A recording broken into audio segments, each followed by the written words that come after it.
여러분 안녕하세요. 독사누나입니다. 제가 먼저 양해 말씀 드릴 사항이 있는데요. 한 일주일 동안을 굉장히 지독한 독감에 걸렸어요. 제 목소리가 아직까지도 완벽하게 돌아오진 않은 것 같습니다만 양해하시고 들어주시면 감사하겠습니다. 여러분들도 건강 조심하시고요. 오늘은 제가 지난번에 예고해 드린 것처럼 독일에서 한국 사람을 상대로 형사소송하는 법에 대해서 말씀을 드리겠다고 했었고 지금 그 썰을 풀까 하는데요. 그 전에 앞서서 제가 어젯밤에 봤던 소풍이라는 영화에 대해서 한 말씀 드리고 싶어서 이렇게 이야기를 꺼내고자 합니다. 여러분께서 소풍이라는 영화를 보셨는지 모르겠는데요. 나이 드신 어른들의 황혼기에 되찾은 어릴 적 친구들과의 짧은 여행 이야기를 동시에 우리 삶의 그 여정과 함께 맞물려서 그린 영화라고 저는 기사에서만 봤습니다. 그 영화를 초반에는 상당히 재밌게 봤습니다. 그리고 끝에 마지막 부분에 가서 영화를 보고 굉장히 기분이 좋지가 않더라고요. 왜냐면 이건 스포가 될 수도 있겠습니다만 결국에 그 감독이 말하고자 하는 바는 나이 드신 어른들 80대, 90대 이 정도의 어른들께서 자식들에게 그나마 마지막 남아있는 본인들의 전 재산을 반강제적으로 헌납을 하고 그리고 충격적이게도 마지막에 주인공 여주인공 두 분께서 높은 산에 올라가 절벽 끝에서 두 분이 동시에 동반 자살을 하는 여운을 남기고 영화는 끝이 납니다. 저는 그 영화를 본 소감이 물론 여러분들께서도 보시면 각자의 소감이 다 다르겠습니다만 기분 나쁨을 넘어서 화가 났어요. 왜냐면 글쎄요 모르겠습니다. 제가 이곳에서 산 지가 벌써 30여 년이 훌떡 넘어가는데 저 같은 사람들 이렇게 자의반 타의반으로 멀리 떨어져 나와서 가족과 생리별을 한 상태에서 살아온 사람들한테는 가족이라는 의미가 물론 여기에서 같이 살고 있는 내 가족들이 있습니다.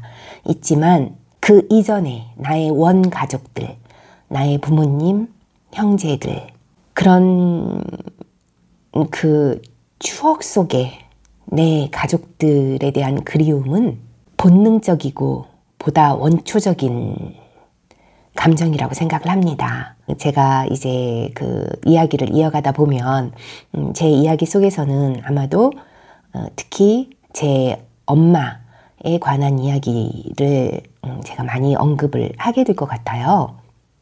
어쨌든 제가 여기에서 30여 년 넘게 떨어져 살면서 제가 생각하는 내 부모와 내 형제들에 대한 그리움 여러분들이 한국에서 서로 부딪히면서 복잡거리면서 물론 혹자는 가족보다 친구가 낫다라는 분들도 계시고 그리고 이웃사촌이 낫다라는 분들도 계시고 오히려 가족이 원수보다 못하다라는 극한 표현까지도 심심치 않게 들어봤습니다. 그리고 사회면에 나타나는 그 여러 가지 그 기사들을 보더라도 제 그리움 속의 가족관계와 지금 현재 현실에서 한국에서의 그 가족관계는 많이 다르다는 것을 저도 알고는 있습니다.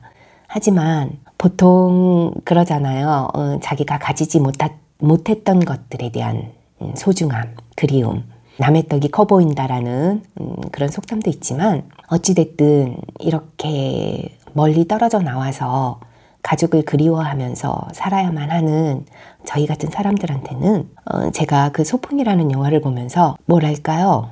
그러한 그 소중한 제 감정들을 조금 심하게 표현하면 유린당했다고나 할까요?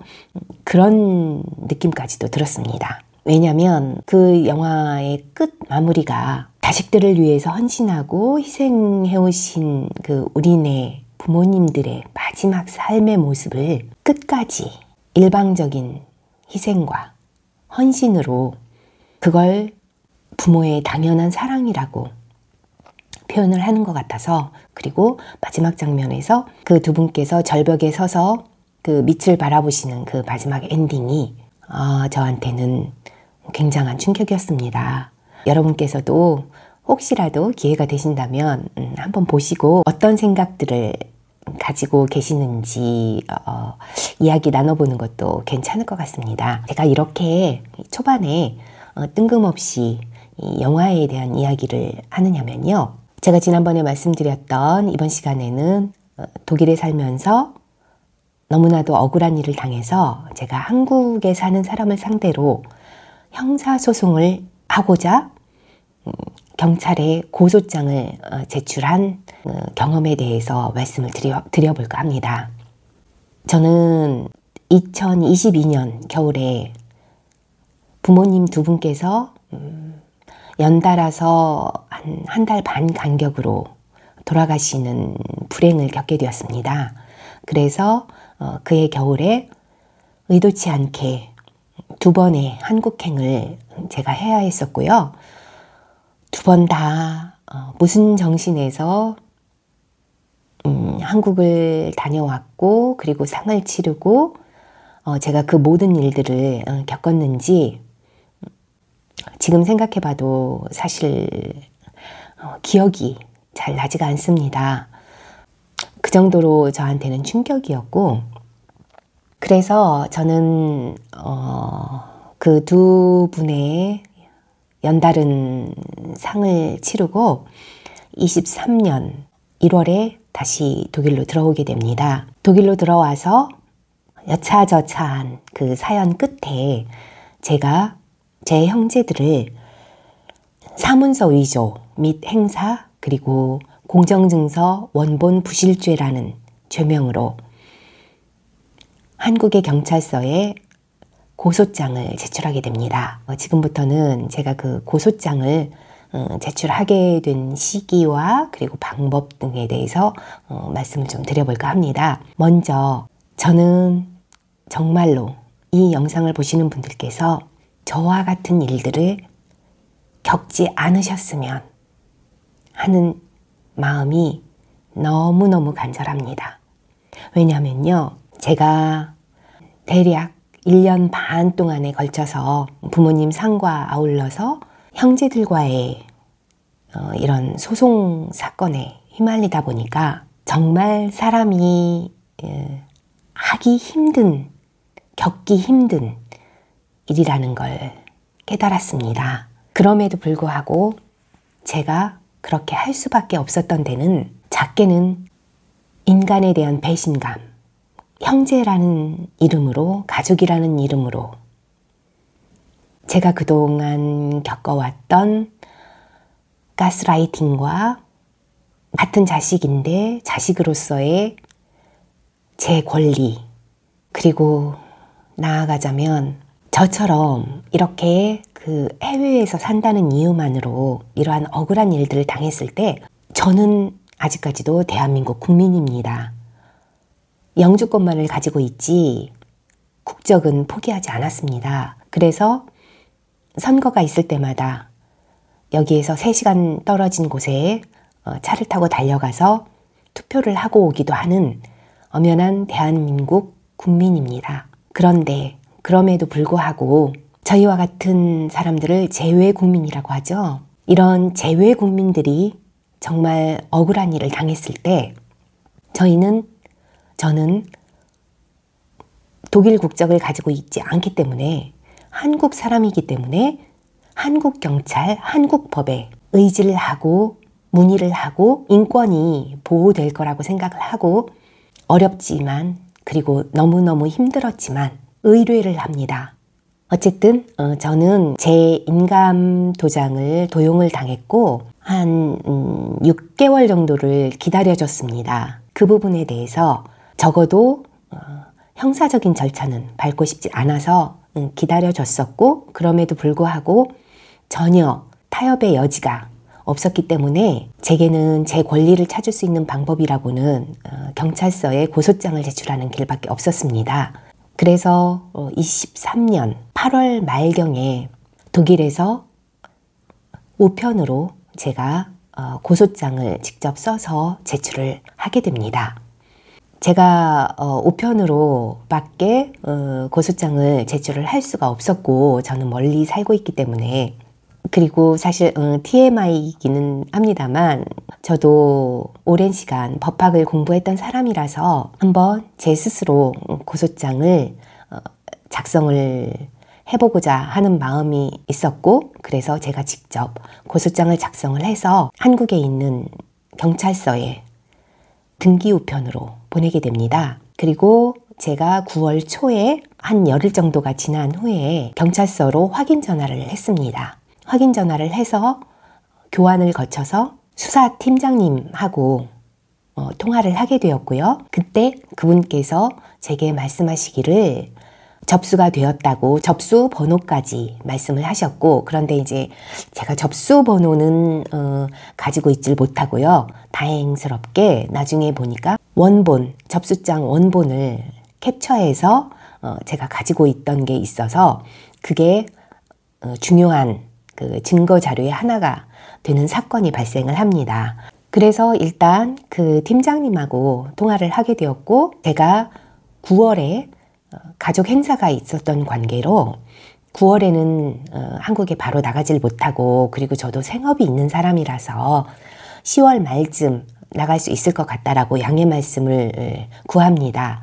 그랬을 때 그 팀장님께서는 아주 흔쾌하게 그러면 고소장을 당신이 반려를 해놓겠다 라고 말씀을 하시면서, 그분께서 설명하신 말씀에 따르면 고소장의 반려란 제가 고소인이 현재 바로 나와서 조사를 받을 수 있는 상황이 아닐 때 일단은 반려를 해 놓으면 제가 한국에 들어와서 언제든지 경찰서로 출석을 하기만 하면 바로 조사를 받을 수 있게끔 하는 게 반려다라고 말씀을 하셨습니다. 그래서 저는 팀장님께서 하신 말씀이니까 그 말씀을 100% 믿고 그러면 감사하다고, 알겠다고, 제가 10월에 나가는 날짜가 정해지면 다시 연락을 드리겠다라고 말씀을 드리고 통화를 종료합니다. 그리고 제가 그분과 통화했던 통화 내용까지는 녹음이 되어 있지 않지만 제가 그분께 전화를 했다라는 그 사실은 제 핸드폰에 캡처가 되어 있습니다. 그래서 저는 모든 일정을 마무리를 하고 11월 1일자로 한국에 들어가는 비행기 표를 끊게 됩니다. 제가 비행기 표를 끊기 전에 팀장님하고 일정 조율을 해볼 생각으로 거의 무려 10여 차례에 걸쳐서 전화를 드렸습니다. 그런데 그때는 전화를 받지를 않으시더라고요. 그래서 저는 이제 내가 나가기만 하면 조사를 받을 수 있다고 했으니까 나가자 라고 생각을 하고 11월 1일 날 제 큰아이와 함께 한국행 비행기를 타고 인천공항에 도착을 합니다. 그래서 바로 지방으로 내려가서 그 다음 날 제가 고소장을 제출했던 경찰서에 출석을 해서 그 팀장님을 뵙습니다. 뵙고 독일에서 온 누구누구라고 말씀을 드리니까 익히 알고 계시더라고요. 독일에서 오셨다고, 독일 고소장 어디 있냐고, 같은 팀원분께 당신이 맡겼다고 하시면서 그 팀원분을 향해서 고소장 어디 있냐고 큰 소리로 물어보시더라고요. 그랬을 때 그 팀원분께서 그 팀원분이 결국에는 제 고소 사건을 담당하게 된 담당 경찰관이었음을 제가 나중에 알게 됩니다. 그런데 그 팀원분께서 그때 당시에는 그 팀장님의 고소장이 어디 있냐는 물음에 고개를 들지도 않으시고 저를 향해서, 저는 그렇게 들었습니다. 소각이라는 말씀을 하시더라고요. 제가 잘못 들었을 수도 있겠지만 워낙에 목소리가 컸기 때문에 제가 잘못 들었다고 생각은 하지 않습니다. 그런데 여러분, 소각이라는 말은 아시죠? 불에 태운다는 이야기인데요. 저는 잠깐 그때 혼란에 빠졌습니다. 그래서 잠시 드는 생각이 저분께서 혹시 내가 한국말을 잘 이해를 못할 거라고 생각을 하셔서 지금 소각이라는 한자 용어를 사용하신 건가? 라는 생각을 잠시 했었습니다. 소각이라 함은 불에 태웠다는 건데 그러면 제 고소장을 불에 태웠다는 말씀인가? 잠깐 멍해 있는 저에게 그 팀장님께서 상당히 당황을 하신 표정으로 말을 얼버무리기 시작을 하셨습니다. 진짜로 나오셨냐고. 지금까지 전화로 문의를 한 사람들은 있었지만 이렇게 직접 경찰서에 해외에서 출석을 한 사람은 제가 처음이라고 막 이렇게 그 다른 주제를 가지고 화제를 전환시키려는 그 노력을 하시더라고요. 그래서 저는 너무 어이가 없었고 정말 황당한 상황이었는데 사실 제가 그 전날 인천공항에 도착을 했었고 그리고 시차 적응도 채 안 된 상태에서 그 다음날 경찰서를 찾아간 거였습니다. 그래서 저 스스로도 사실은 그 올바르게 체계적인 사고를 할 수 있는 상태가 아니었었고요. 그리고 일단은 이게 무슨 상황이지? 일단은 내 고소장이 접수가 되어야 하는데 라는 시간적인 쫓김으로 사실 그때 당시에 저는 완전한 을의 위치였기 때문에 일단은 고소장을 접수시키는 게 우선이었기 때문에 저는 제대로 대꾸도 할 수가 없었습니다. 그런데 그 팀장님께서 계속해서 저를 향해서 언니하고 친하지 않아요?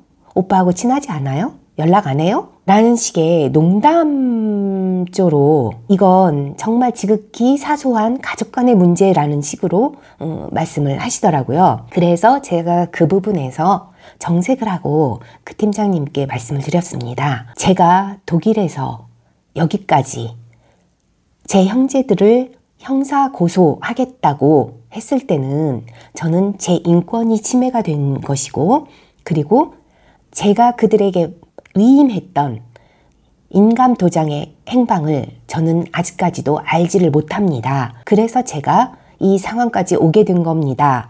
라고 정색을 하고 말씀을 드리니까 그때서야 팀장님께서도 웃음을 거두시고 그러면은 어떻게 할까요?